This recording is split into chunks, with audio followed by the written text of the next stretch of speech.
اعوذ باللہ من الشیطان الرجیم بسم اللہ الرحمن الرحیم الحمد للہ الذی لا یبلغ مدحتہ القائلون ولا یحصی نعماہ العادون ولا یؤدی حقہ المجتہدون الذی لا یدرکہ بعد الہمم ولا ینالہ غوث الفطن الذی لیس لصفتہ حد محدود ولا نعت موجود ولا وقت معدود ولا عجل ممدود فطر الخلائق بقدرته ونشر الرياح برحمته ثم الصلاة والسلام والتحية والإكرام على السيد النبي الأمي العربي الهاشمي القرشي المكي المدني الأبدي والتهامي السيد البهي والسراج المضيء الكوكب الدري صاحب الوقار والسكينة المدفون بأرض المدينة العبد المعيد ورسول المسدد المصطفى الأمجد والمحمود الأحمد حبيب إله العالمين وخاتم النبيين وشفيع المذنبين ورحمة للعالمين بالقاسم محمد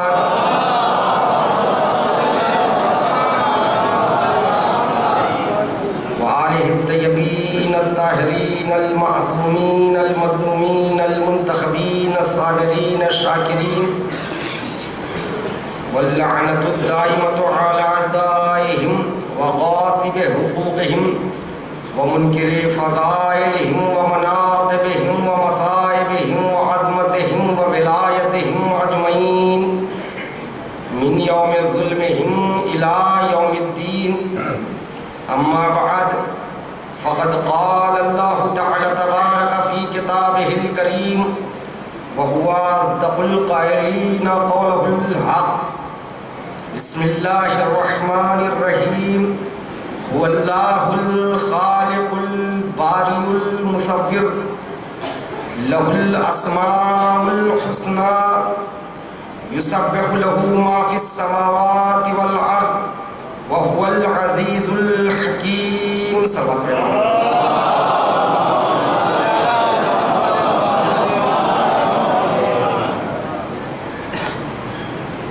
حضرات کرام قدر، خالق دو عالم اپنی کتاب حکمت و ہدایت میں سورہ مبارکہ حشر کی آخری آیت میں یہ اعلان کر رہا ہے وہ ایسا خدا ہے جو خلق بھی کرتا ہے، ایجاد بھی کرتا ہے اور صورتیں بھی بناتا ہے. لہ الاسماء الحسنی، اور اس کے لیے بہترین نام بھی ہے. یسبح لہ ما فی السماوات والارض، زمین و آسمان کی ہر شے اس کی تسبیح کرتی ہے. وَهُوَ الْعَزِيزُ الْحَكِيمُ، اور وہ صاحب عزت و حکمت ہے. یہ سورہ مبارکہ کا ترجمہ ہے.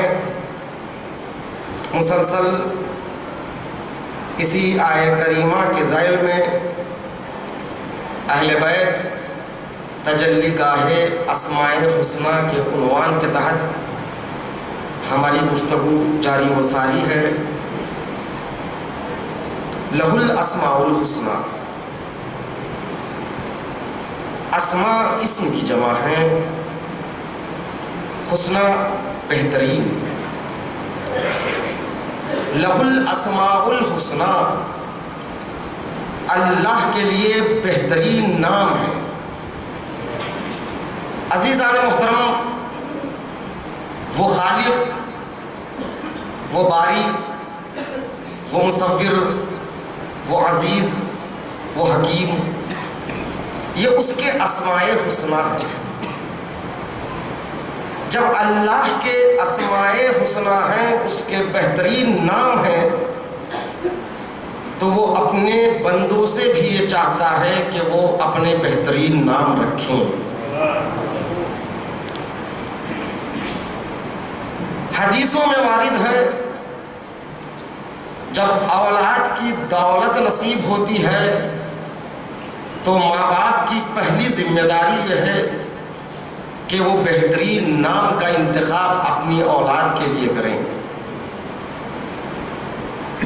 اسی لیے بہت سے اہل تدین علماء سے رجوع کرتے ہیں، میرے بچوں کے لیے، میرے بیٹے کے لیے، میری بیٹی کے لیے مولانا ایک بہترین نام دیجیے۔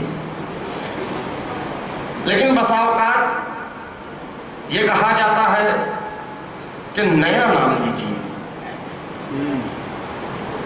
بہترین نام تو بات سمجھ میں آ رہی ہے، لہ الاسماء الحسنی، اللہ کے بہترین نام ہیں، اور پروردگار عالم اپنے بندوں کے لیے بھی چاہ رہا ہے کہ وہ بھی اپنے اچھے اور بہترین نام رکھیں۔ مگر سوال یہ ہے کہ نئے نام کہاں سے لائیں؟ نام نیا ہے، ماڈرن زمانہ ہے، انسان چاہتا ہے کہ اولاد کے نام بھی نئے ہوں۔ بھائی بہترین نام وہی ہو سکتے ہیں جو تاریخ اسلام میں جن کا ذکر ہے۔ جن ناموں کا ذکر اور تذکرہ تاریخ اسلام میں نہ ہو وہ بہترین نام نہیں ہو سکتے۔ بسا اوقات یہ بھی دیکھنے میں ملتا ہے کہ لوگ اہل علم سے پوچھنا بھی گوارا نہیں کرتے ہیں۔ اولاد ہو گئی، نام رکھنا ہے تو کیا نام رکھا جائے؟ گھر ہی میں طے ہو جاتا ہے۔ ایپیسوڈ دیکھ رہے ہیں ٹی وی پر، دیکھا اچھا نام جو اپنے کو اچھا لگا، اچھے سے مراد وہ اچھا نہیں جو ہمیں اچھا لگا، وہ ایک نام کانوں سے ٹکرایا، اس کے ساتھ اگر لڑکی ہے تو اس نام کے ساتھ فاطمہ یا زہرا آگے بڑھا دیا۔ ٹی وی پہ پکچر میں یا کسی سیریل میں کوئی نام مل گیا، سوچ لیا کہ اگر بچہ ہوگا، لڑکی ہوگی تو یہ نام رکھیں گے۔ بھائی ہمارے دوستوں نے مجھ سے کہا ہے بسا اوقات ایسا بھی ہوا ہے، ہم کسی کا نکاح پڑھنے کے لیے بیٹھتے ہیں تو جب نام کہا جاتا ہے تو باپ سے پوچھنا پڑتا ہے اس کی اسپیلنگ کیا ہے، یعنی اردو میں اگر لکھا جائے تو اسے سین سے لکھا جائے، سواد سے لکھا جائے۔ کہتے ہیں مولانا انگلش میں تو بتا سکتا ہوں، اردو میں آپ بہتر جانتے ہیں۔ بھائی میں بہتر اس وقت جانتا اس نام کا کوئی معنی ہو، جب نام کے کوئی معنی نہ ہو تو کیا ہوگا، کس طرح لکھا جائے گا؟ سین سے لکھے کہ سواد سے لکھے، توئے سے لکھے کہ تے سے لکھے؟ تو لہذا پہلی ذمہ داری یہ ہے، توجہ چاہتا ہوں، میرے موضوع کے تحت بات آ گئی تو عرض کر دیا، لہ الاسماء الحسنی کے تحت بات آ گئی۔ اللہ کے بہترین نام ہیں اور بہترین ناموں کا اظہار اہل بیت سے ہو رہا ہے، تو اب بہترین نام ہمیں لکھنا ہے، رکھنا ہے اپنی اولاد کے لیے، تو اس سے بہتر نام ہے کہ پنجتن کے نام رکھیں، 12 اماموں کے نام رکھیں، 14 معصومین کے نام رکھیں، کربلا کے شہداء کے نام رکھیں، اہل بیت کے خاندان کے نام رکھیں۔ اس سے بہتر نام نہ ہوں گے نہ ہوئے۔ ایک سلوات پڑھیں محمد والے محمد کے۔ آئیے در سلوات پڑھیں۔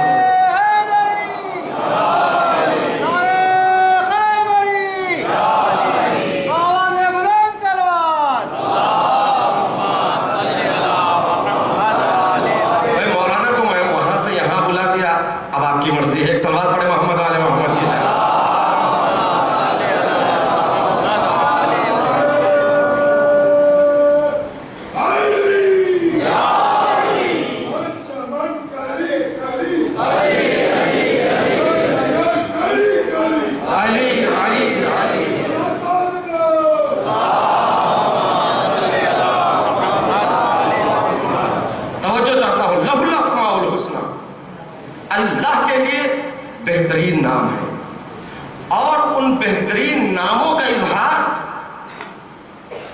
اہل بیت کے ذوات مقدسہ ہے۔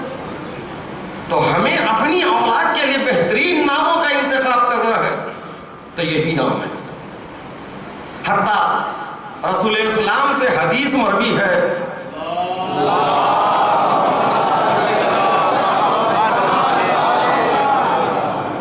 اگر کسی کے 4 بیٹے ہو، اگر کسی کے 4 بیٹے ہو، ایک کا نام بھی میرے نام پر نہ رکھے تو گویا اس نے مجھ پر ظلم کیا۔ یہ حدیث ہے۔ کسی بیٹے کے کسی شخص کے 4 بیٹے ہوں اور ایک نام بھی میرے نام پر نہ رکھے تو اس نے گویا مجھ پر ظلم کیا ہے۔ تو لہذا نام رکھنے میں بھی ان چیزوں کا لحاظ کرنا ضروری ہے، کہ اس لیے کہ نام بھی مؤثر ہوتے ہیں انسان کی شخصیت پر، کردار پر۔ لہ الاسماء الحسنی، اس کے لیے بہترین نام ہے، اور بہترین ناموں کا اظہار اہل بیت کی ذوات مقدسہ ہے۔ کل گفتگو یہاں تک آئی کہ اہل بیت وہ ذوات مقدسہ ہے کہ جو نام اللہ کے ہیں، حلیم ہیں، کریم ہیں، علیم ہیں۔ ان تمام ناموں کا اگر ان صفتوں کا اظہار دیکھنا ہے، تجلی دیکھنا ہے، جلووں کو دیکھنا ہے، تو وہ اہل بیت کی ذوات مقدسہ ہے۔ اب لہذا ضرورت اس بات کی ہے اسے پہچاننا ہے، تو ہم اس کی ذات کے ذریعے اسے نہیں پہچان سکتے، بس اتنا جان سکتے ہیں عقل سے کہ وہ ہے۔ عقل ہادی ہے، عقل ہدایت کرتی ہے، لیکن عقل جزئیات کی طرف اشارہ نہیں کر سکتی۔ عقل اتنا بتاتی ہے کہ یہ کائنات ہے تو کوئی چلانے والا ہے، اب اس کے بعد توحید کے جو منزلیں ہیں وہ کہاں سے طے پائیں گے، اس کی صفتوں کو کیسے سمجھیں گے؟ اس کی صفتوں کا جاننا توحید ہے۔ یہ اس وقت تک ممکن نہیں جب تک اس کی صفتوں کی معرفت نہ ہو، اور اس کی صفتوں کی معرفت اس وقت ممکن ہے جب تمہیں اہل بیت کی معرفت ہو۔ اس لیے کہ اہل بیت کے وجود سے اس کے اسماء اور صفتوں کا اظہار ہوتا ہے، تو انہیں پہچاننا ضروری ہے۔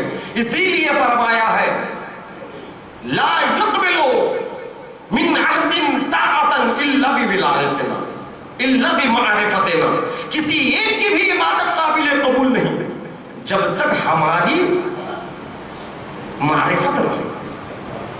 یہی معرفت یوں حاصل نہیں ہو سکتا۔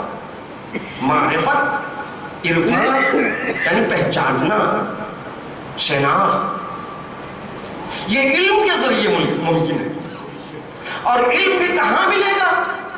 علم بھی وہیں سے حاصل ہو سکتا ہے جہاں سے یہ اعلان ہو رہا ہے انا مدینۃ العلم وعلی بابھا، میں شہر علم ہوں۔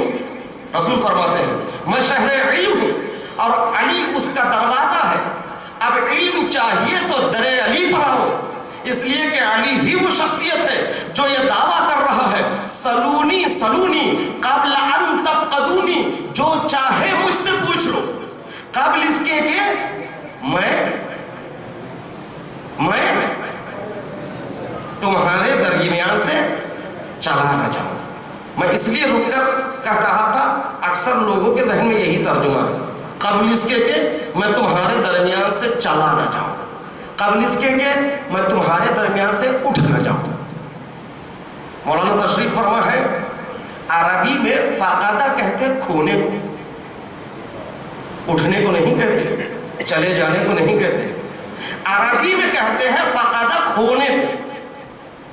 یہ چیز مفقود ہو گئی یعنی کھو گئی، یہ فاقد ہے یعنی اس نے کھو دیا۔ فقد کہتے ہیں کھو جانے کو۔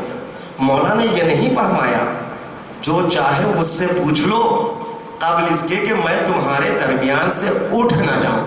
سوال یہ ہے کہ مولا ہمارے درمیان سے اٹھے کب؟ مولا ہمارے درمیان سے اٹھے کب؟ یقین نہ آئے تو ایک مرتبہ خلوص سے یا علی کہہ کر دیکھو.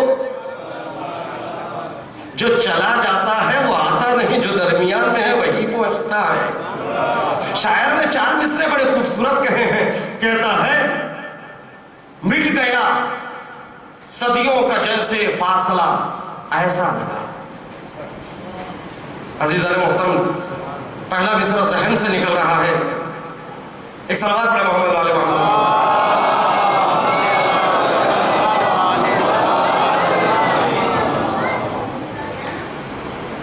مٹ گیا صدیوں کا جیسے فاصلہ ایسا لگا. اور اس کے بعد کے 2 مصرے یہ ہے، جب کبھی مشکل پڑی اور جب اسے آواز دی. جب کبھی مشکل پڑی اور جب اسے آواز دی، المدد کہنے سے پہلے آ گیا ایسا لگا. ایک صلوات پڑھے محمد والے محمد.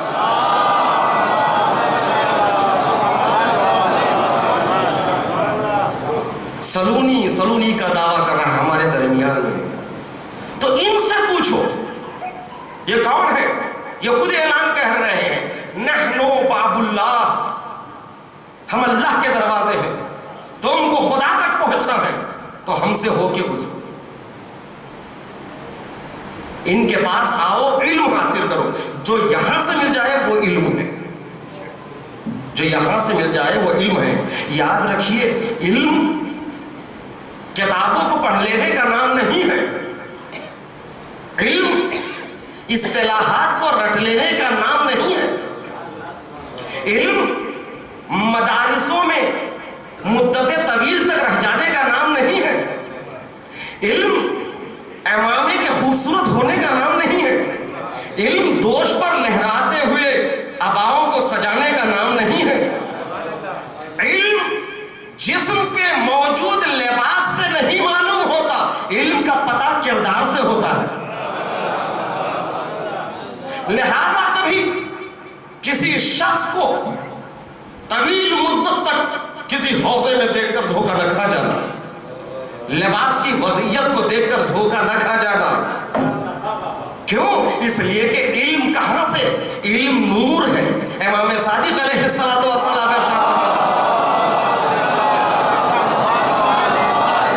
العلم نور یقذفہ اللہ فی قلب ما یشاء. علم نور ہے، علم نور ہے. پروردگار عالم جس دل میں چاہتا ہے ڈال دیتا ہے، جس دل میں چاہتا ہے ڈال دیتا ہے. مطلب کیا ہے؟ جس دل کو قابل جانتا ہے، لائق جانتا ہے، اسے دیتا ہے. جس دل کو اس لائق سمجھتا ہے کہ اس دل کو علم دے دیتا ہے. اب جب علم نور ہے تو علم کا پتہ لباس سے نہیں، طویل مدت حوضوں میں رہنے سے نہ کرنا. اس کے گفتار میں نورانیت ہے کہ نہیں؟ اس کے کردار میں نورانیت ہے کہ نہیں؟ اس کے عمل میں نورانیت ہے کہ نہیں؟ اس کے عقیدے میں نورانیت ہے کہ نہیں؟ اگر یہ ہے تو وہ عالم ہے.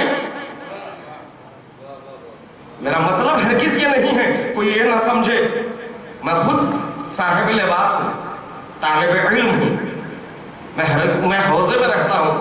میں اس کا مخالف نہیں ہوں کہ حوضے میں رہنے والا عالم نہیں ہے.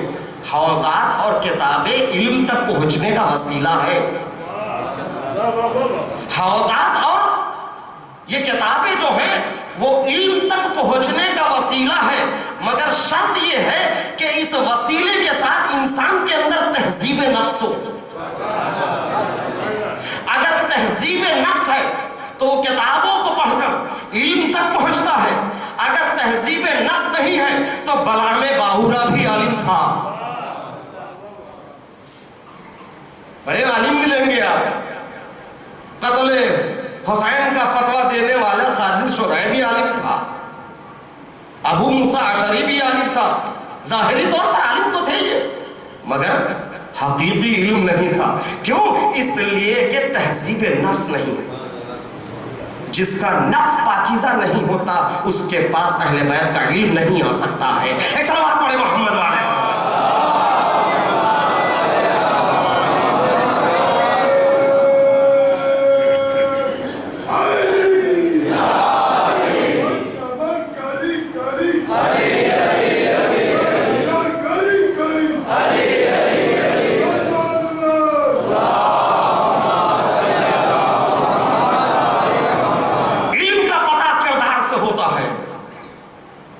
فاضلی نے خوب کہا ہے صرف آرائش دستار و قبا علم نہیں.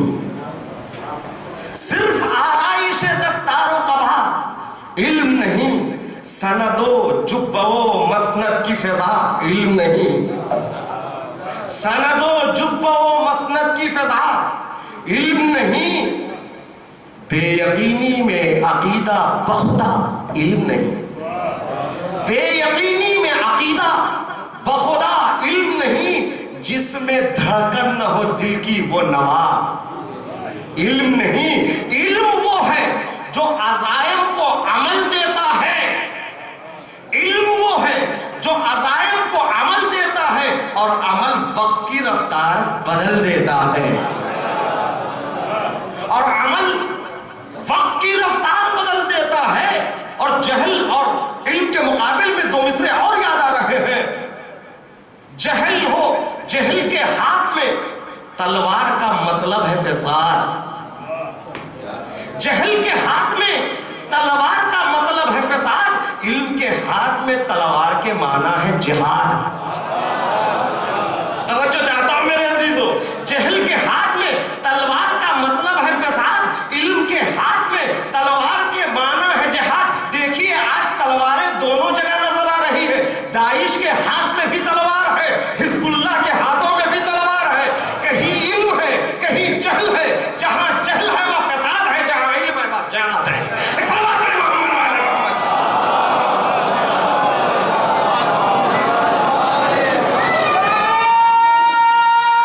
ذرا آگے آ جائیے, اشارہ کیا جا رہا ہے.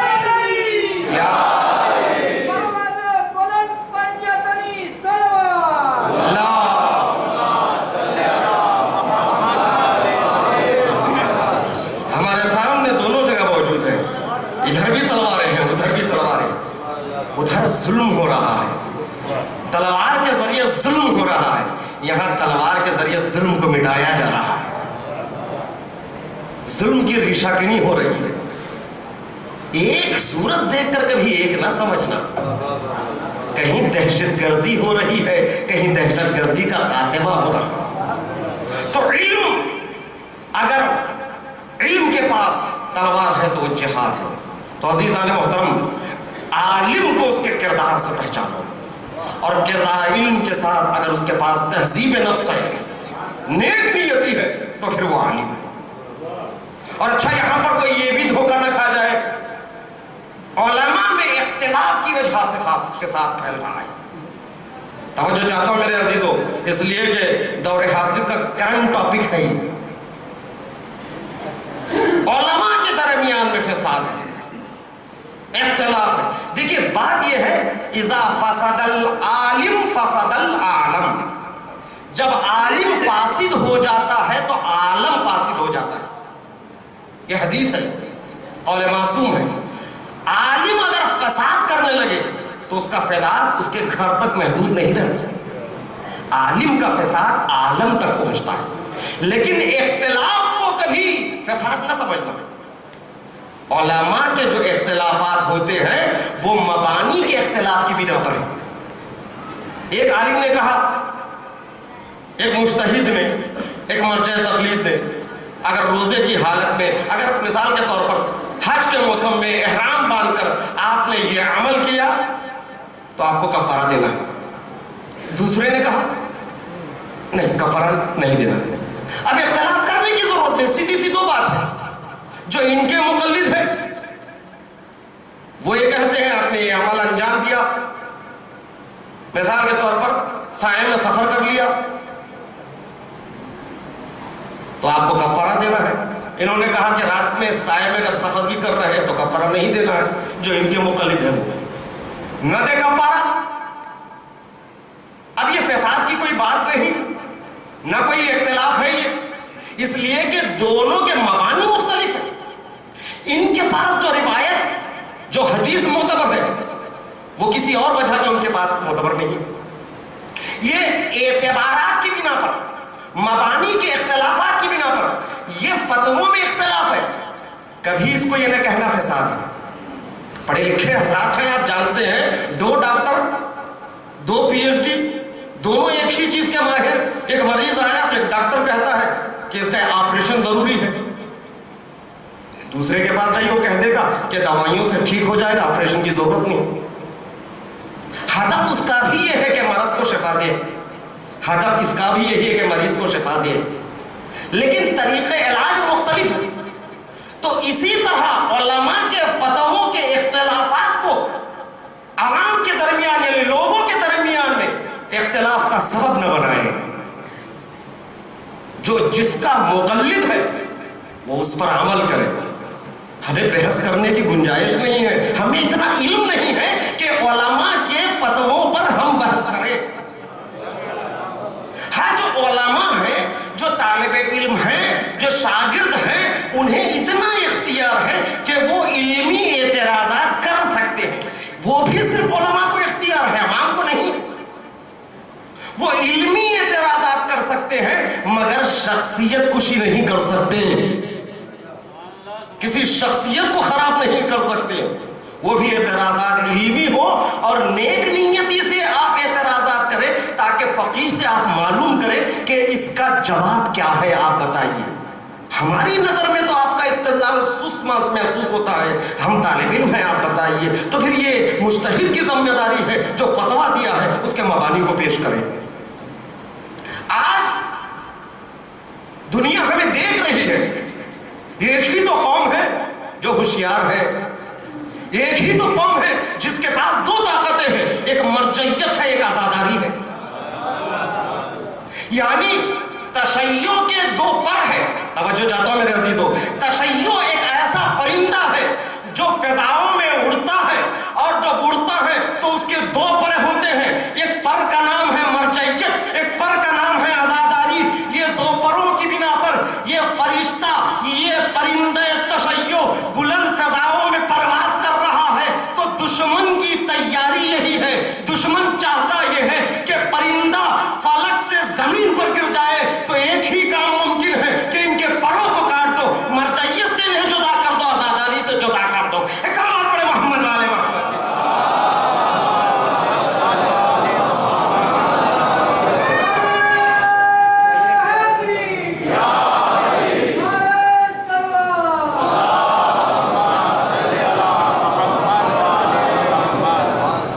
خصوصاً جب سے زمانہ ترقی کیا، میرے سامنے جو مجمع ہے جوانوں کا ہے، اس لیے میں عرض کر رہا ہوں بزرگوں سے معذرت کے ساتھ، جہاں ہم کو اس ترقی سے فائدے ہوئے ہیں وہاں نقصانات بھی پہنچ رہے ہیں.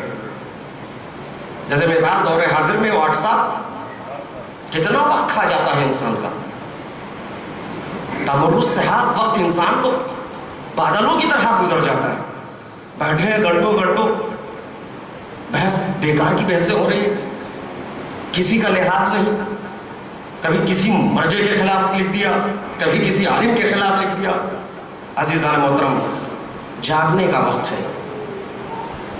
دشمن یہی چاہتا ہے، دشمن ہم سے یہی چاہتا ہے کہ ان جزوی مسائل میں الجھ کر رہے مقصد کی طرف نہ آئے،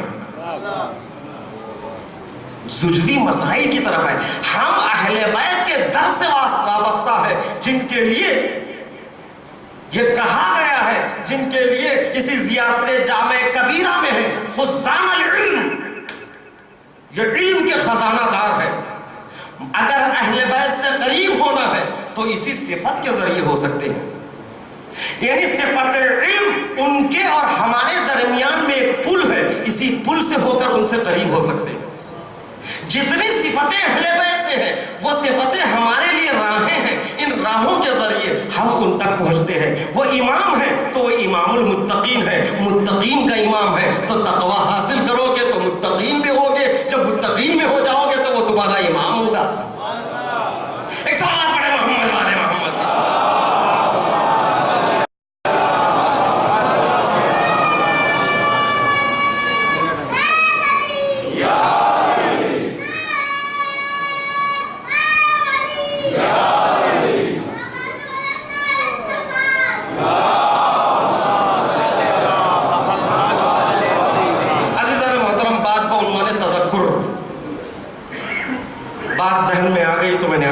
دیا اور موضوع سے جدا بھی نہیں ہے، علم سے متعلق گفتگو ہے، علماء کے اختلافات اور موجودہ حالات کے متعلق اتنا بولنا تو ہمارا فریضہ ہے۔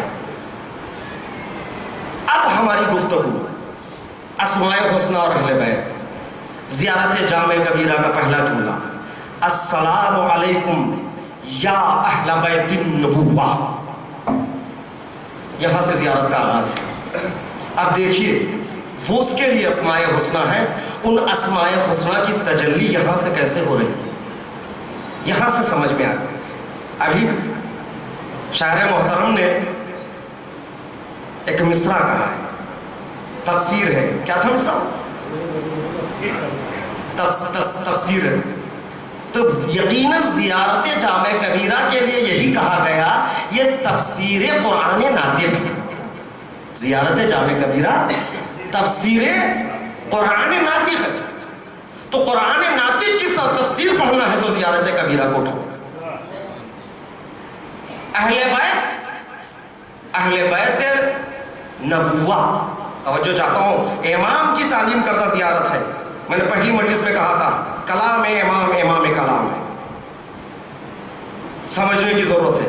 سب سے پہلے امام کی بارگاہ میں پہنچ کر، کسی بھی امام کی بارگاہ میں سلام کرنا، تو زیارت جامع کبیرہ کا پہلا جملہ، السلام علیکم یا اہل بیت النبوہ، اے نبوت کے اہل بیت، آپ پر ہمارا سلام۔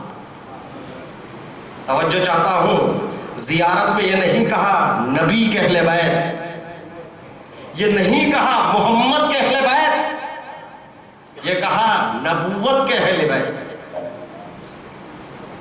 جب ہم اہل بیت کہتے ہیں تو یہاں پر نبوت محذوف ہے اگر صرف اہل بیت کہا جائے، جیسے قرآن میں بھی صرف اہل بیت کا لفظ آیا ہے آیت تطہیر میں، تو دراصل اہل بیت کے بعد نبوت محذوف ہے، اور اس کا پتہ اس زیارت جامع کبیرہ کے اس جملے سے پتہ ہوتا ہے۔ سلام ہو اہل بیت نبوت پر، اہل بیت محمد اور اہل بیت نبوت میں فرق کیا ہے؟ محمد کا ایک گھر نہیں ہے، 9 بیویاں تھی تو 9 گھر ہیں، ایک گھر نہیں ہے۔ جب بھی محمد کے گھر کا تذکرہ ہوا قرآن میں بیوت کا لفظ استعمال ہوا ہے، بیت نہیں کہا قرآن نے، بیوت، یعنی بیوت اس لیے کہا کئی بیویاں تھیں، کئی گھر تھے، لیکن بیت کا لفظ جہاں استعمال کیا وہ محمد کا گھر نہیں، نبوت کا گھر۔ نبوت کے گھر میں اور محمد کے گھر میں فرق کیا ہے؟ محمد کا گھر ان کا ذاتی گھر، ان کے جسم کا گھر ہے، نبوت کا گھر ان کے علم کا گھر ہے، ان کے تقوی کا گھر ہے، ان کے منصب کا گھر ہے، وحی کا گھر ہے۔ جہاں نبوت کا گھر کہا گیا تو وہاں ازواج کے گھروں کو مراد دیا گیا، جہاں اہل بیت نبوت کا گھر کہا گیا وہاں فاطمہ کے گھر کو مراد دیا گیا۔ صلوات پڑھے محمد والے محمد۔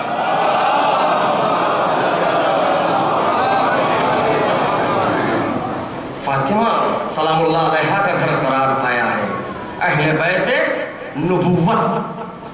مثال دیتا ہوا پڑھو، مثال کے طور پر اگر کسی عالم کا گھر ہے لیکن اس میں بچے ہیں، زوجہ ہے، کوئی نماز نہیں پڑھتا، کوئی روزہ نہیں رکھتا، ہمیشہ لہو لعب، گھر عالم کا،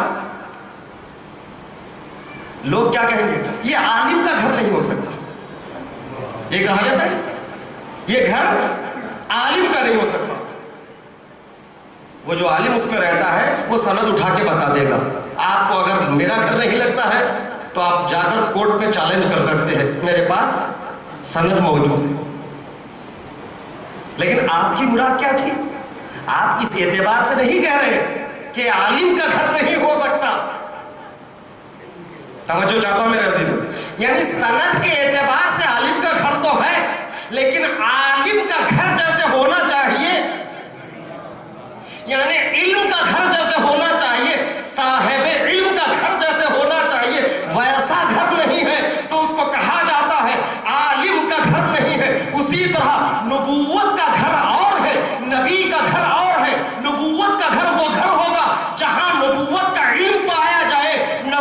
لائق جو گھر ہو وہ نبوت کا گھر ہے.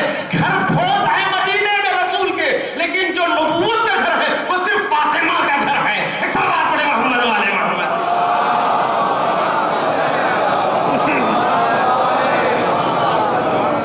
السلام علیکم یا اہل بیت النبوہ، سلام ہو نبوت کے اہل بیت پر، نبوت کے گھر والوں پر. یعنی اہل بیت پیغمبر کی یہ آل وہ لیاقت رکھتی ہے کہ ان کے پاس نبوت ہے. توجہ چاہتا ہوں کہ ان میں کوئی نبی نہیں ہے مگر نبوت ان سے جدا بھی نہیں ہے. اسی لیے دوسرا جملہ ہے السلام علیکم یا اہل بیت النبوہ.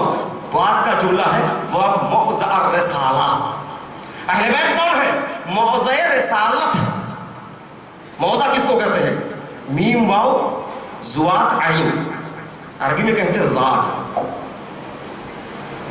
موضع الرسالہ، رسالت وضع کہتے ہیں رکھنے، موضع جہاں پر رکھی جاتی ہے. موضع الرسالہ کون ہے؟ اہل بیت کا گھر نہیں، اہل بیت خود. توجہ چاہتا ہوں میرے عزیزو، اہل بیت وہ ہے جن میں رسالت کو رکھا گیا ہے. توجہ چاہتا ہوں، اہل بیت وہ ہے جن میں رسالت ہے. رسول اعلان کر رہے ہیں لا نبی بعدی، میرے بعد کوئی نبی آنے والا نہیں ہے، میرے بعد کوئی رسول آنے والا نہیں ہے. جب ان کے بعد کوئی نبی نہیں آنے والا ہے، ان کے بعد کوئی رسول نہیں آ رہا ہے، تو پھر ان میں رسالت کیسی؟ توجہ چاہتا ہوں، ان میں رسالت کیسی ہے؟ یہ اس میں رسالت یعنی اہل بیت میں کوئی رسول نہیں ہے، کوئی نبی نہیں ہے، آخری پیغمبر رسول ہے، مگر اہل بیت سے رسالت اور نبوت جدا بھی نہیں ہے. مطلب یہ ہے کہ رسالت کے جو خصائص ہے، رسالت کی جو خصوصیتیں ہیں، علم کا ہونا، عصمت کا ہونا، حلم کا ہونا، سخاوت کا ہونا، شجاعت کا ہونا، جتنے اوصاف حمیدہ، جتنے اوصاف رسالت کے لیے ضروری ہے، ان تمام اوصاف کو اگر دیکھنا ہے تو علی میں دیکھو، فاطمہ میں دیکھو، حسن میں دیکھو، حسین میں دیکھو، سید سجاد کو دیکھو. اسی لیے تو کہا اولنا محمد، اوسطنا محمد، آخرنا محمد، وکلنا محمد. ہمارا اول بھی محمد ہے، آخر بھی محمد ہے. ایک سلام پڑھے محمد والے.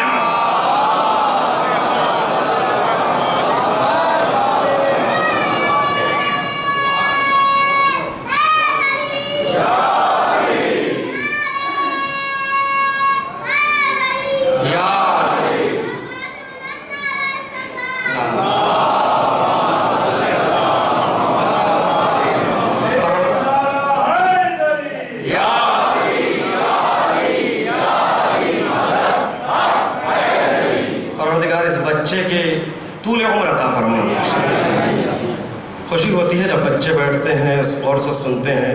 اور میں پہلی مجلس میں عرض کیا تھا ہماری ماں باپ کی ذمہ داریوں میں سے ایک ہے. پہلی ذمہ داری تو عرض کر دیا تھا کہ اچھے نام رکھو، اور ایک ذمہ داری یہ بھی ہے انہیں اپنے ساتھ مجلس میں لے آؤ. ایک صلوات اور پڑھے محمد علیہ.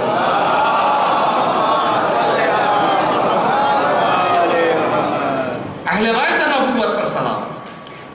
وہ موضع الرسالہ، رسالت یہاں ہے. اور اس کے بعد کا جملہ ہے وہ محبت الوحی. حبوط کہتے ہیں نازل ہونے کو، لیکن نزول اور حبوط پہ فرق ہے، مگر مجھے اس پہ جانا نہیں ہے تفصیل میں. جہاں پر وحی نازل ہو وہ اہل بیت ہے. پھر بات وہی آئی جو رسالت کے لیے تھی. اسی لیے تو بعض کے سمجھ میں یہ زیارت نہیں آئی تو کہہ دیا غلو ہے. غلو ہر بات کو یوں ہی نہیں کہتے نا یہ غلو کی منزل ہے. جہاں آپ کے سمجھ میں نہ آئے، میں نے کل حدیث پڑھی نا، میں نے امام جعفر الصادق علیہ السلام کے نام سے، اور آج میں نے دیکھا وہ امام سجاد علیہ السلام سے ہے. بحار الانوار میں موجود ہے اور دیگر کتابوں میں موجود ہے. کہا اگر ابو ذر کو علم سلمان ہو جائے، سلمان کے دل میں کیا ہے؟ وہ قتل کر دیتا. کیوں؟ ابو ذر اپنی جگہ سمجھ رہے کہ وہ غلو کی منزل میں ہے. تو بعض کی سمجھ میں یہ زیارت نہیں آئی تو کہہ دیا یہ غالیوں کی زیارت ہے. یہ کیسے ہو سکتا کہ وحی ان پر نازل ہو؟ عزیزان محترم، وحی کی کئی قسمیں ہیں۔ اوحا الی ام موسیٰ، قرآن میں آیا ہے، ہم نے واوحینا الی ام موسیٰ، ہم نے ام موسیٰ کی طرف وحی کی ہے۔ کیا پیغمبر تھی مادر موسیٰ؟ پھر پروردگار عالم کہتا ہے وحی کیا ہو، یعنی وحی سے مراد ہم نے نہیں الہام کیا ہے، یہ ایک وحی ہے جو رسالت سے مخصوص ہے، یہ ایک وحی ہے جو رسالت سے مخصوص نہیں، عمومی ہے۔ پروردگار عالم اپنے خاص بندوں پر وحی کرتا ہے، حتی بندوں کی بات چھوڑیے، جانوروں پر وحی کرتا ہے۔ قرآن میں موجود ہے سورہ نحل میں، کیا ہے؟ ہم نے شہد کی مکھی کو وحی کیا ہے۔ نے پروردگار عالم شہد کی مکھی کو بھی وحی کرتا ہے، یعنی قانون میں دیتا ہوں شہد کی مکھی کو۔ کیا قانون؟ کہ جا باغ گل و ثمر میں جا اور پھولوں سے عرق لے آ، پھر اس کے بعد اس عرق کو جما، اور اس کے لیے سلیقہ ہے، مثلث مکان، کشادے دائرے، نہ خانوں میں کجی، نہ دیواروں میں نمی، نر رہنے کی جگہ الگ، مادہ رہنے کی جگہ الگ، ملکہ کا قیام کا الگ، یاسوب کا مقام الگ۔ یاسوب کہتے ہیں اس شہد کے مکھی کو جو دروازے پہ ہوتا ہے، اور اس کی بس یہی ذمہ داری ہے کوئی غلط رس کو اندر نہ لے آئے، کوئی یہاں کی شہد کو بغیر پرمیشن کے باہر نہ لے جائے۔ لفظوں کو بدل کر یہ کہوں کہ یہ شہد کا گھر ہے جو قانون الہی کے مطابق بن رہا ہے، یہاں شہد بن رہا ہے تو قانون الہی کے دروازے پر یاسوب کھڑا ہوا ہے، اور اس کی یہ ذمہ داری ہے کہ کوئی بدعت آنے نہ پائے، کوئی سنت جانے نہ پائے۔ اب مجھے سمجھ میں آیا علی کو یاسوب الدین ولی ایمان کیوں کہا جاتا ہے۔ سلام پڑھیں محمد والے محمد۔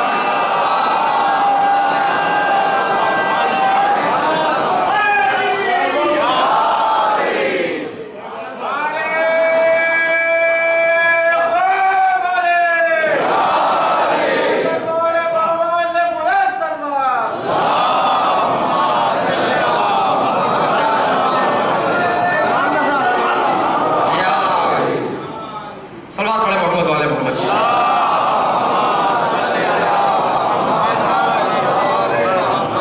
تو وہی کس کو؟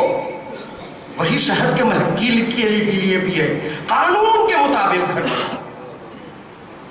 وادی گل و ثمر کی طرف آتا ہے، مکھی آتی ہے، دامنے گل پہ بیٹھ جاتی ہے اور رگے گل سے خون نکالتی ہے۔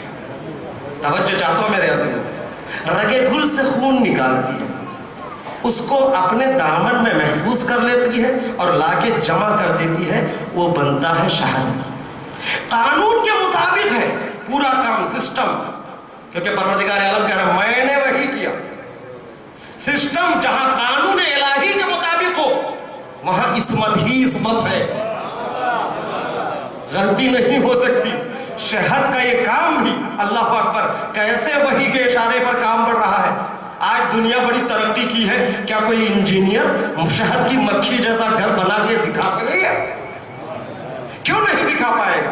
اس لیے کہ قانون الہی کے مطابق یہ مکان بن رہا ہے اور شہد بن رہا ہے، شہد کو لے آ رہی ہے یہ مکھیاں، اور ہر گل سے نہیں لاتی ہے۔ قانون الہی کے مطابق جب کام ہو رہا ہے تو کس گل سے رس کو نکالنا ہے، اس لیے کہ گلی گلی جاتی ہے، گلی گلی پہ بیٹھتی ہے، دیکھتی ہے کہ ہر میخانہ شراب پینے کے لائق نہیں، ہر میخانہ شراب پینے کے لائق نہیں، ہر گل اس لائق نہیں کہ اس سے شہد لے۔ اسی لیے خالص شراب کو، خالص شہد کو جمع کیا اور جمع کر کے اکٹھا کر دیا۔ جب قانون الہی کے مطابق یہ شہد بن گیا تو قرآن آواز دے رہا ہے فیہ شفاء للناس،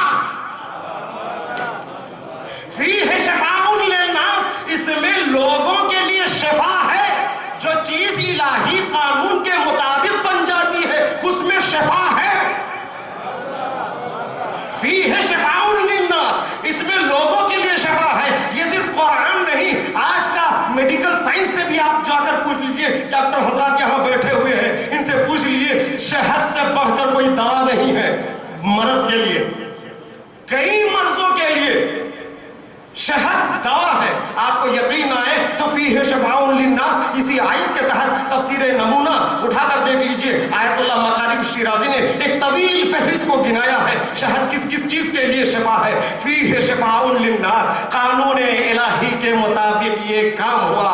اب یہ رس دامن مگس میں آیا, اس کو جمع کیا, شہد ہوا. فیہ شفاء للناس, اس میں لوگوں کے لیے شفا ہے. تو عزیزان محترم, مجھے کہنے دیجئے, جب عام پھولوں کا رس کھینچ کر دامن مگس میں آ جائے تو وہ شہد بنتا ہے. اور شہد کے لیے فیہ شفاء للناس کا نعرہ ہے, یہ قول ہے, اس میں لوگوں کے لیے شفا ہے. تو جب عام پھولوں کے رس میں اگر کہیں آ جائے تو اس میں شفا ہے, تو باغ رسالت کے پھولوں کا خون جس زمین پر گر جائے تو اگر وہ خاک کھا کے شفا ہو جائے تو دنیا کو تعجب کیوں ہو رہا ہے؟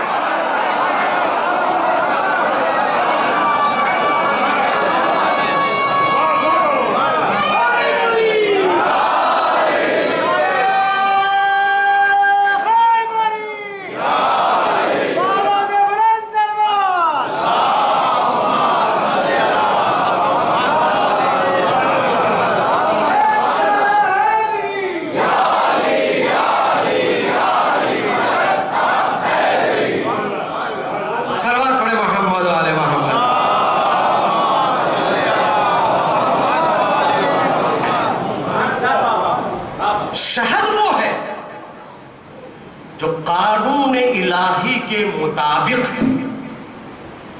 کربلا وہ ہے جو قانون الہی کی حفاظت کے لیے. مطابق اور ہے, حفاظت اور ہے. دین مصطفیٰ مٹ رہا تھا, قانون الہی پر ضرب کاری ہے. باغ مصطفیٰ کے پھولوں نے کہا ہم اپنی جان دے دیں گے, مگر قانون الہی کو ختم نہیں ہونے دیں گے. الہی قانون ہی کا نام ولایت ہے. ولایت کیا ہے؟ الہی قانون پر عمل کرنے کا نام ولایت ہے. ولایت پر حرف تھا کربلا میں. جب ولایت پر حرف آیا, اللہ کی سرپرستی پر, اللہ کی حاکمیت پر حملہ, کیونکہ وہ حاکم ہے. اس نے رسول کو حاکم بنایا, اس نے علی کو حاکم بنایا, علی کے بعد حسن کو حاکم بنایا, یہاں تک کہ آخری حاکم خدا پردہ غیب میں ہے. یہ قانون الہی ہے, اور قانون الہی میں اختلاف نہیں ہے. جہاں قانون الہی کے بغیر آئے وہاں چار ہے تو چاروں میں اختلاف. جو قانون الہی کے مطابق آئے, 12 آئے تو 12 کی بات ایک ہے. تو قانون الہی مٹ رہا تھا. یزید چیلنج کر رہا تھا اللہ کے قانون کو. اللہ کے قانون کا سرچشمہ